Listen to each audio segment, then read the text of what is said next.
Oh no, I just love, the combination of text and image in the medium of a book. Like we're breaking new ground here, but it's no no the Cong the illustrations are done by Cong.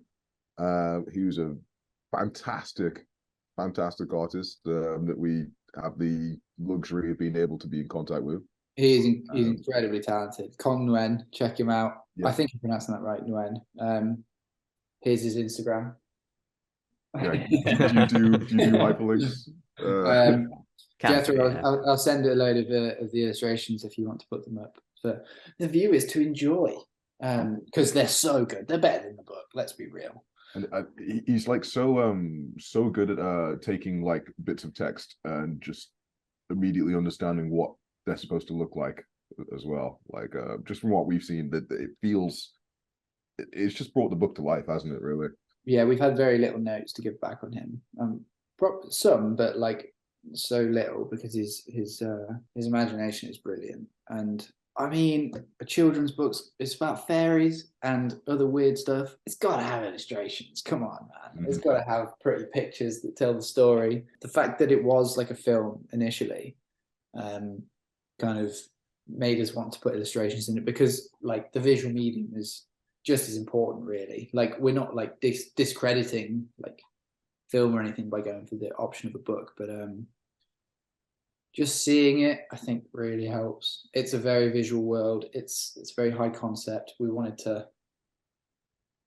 to see it because we spent so long, like a year actually, just like compiling images from artists that we like and music that we like that we thought fit the vibe. We've got this massive document of all just like things that make sense in that world.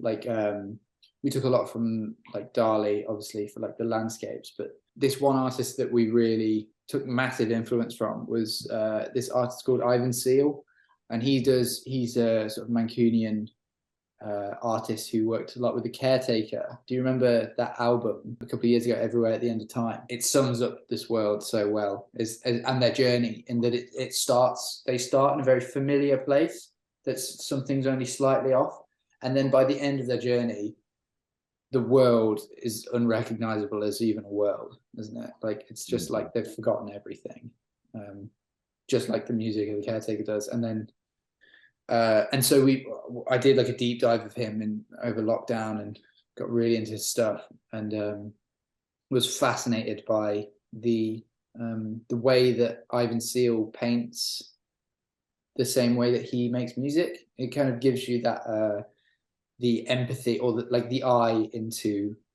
what it is to forget something.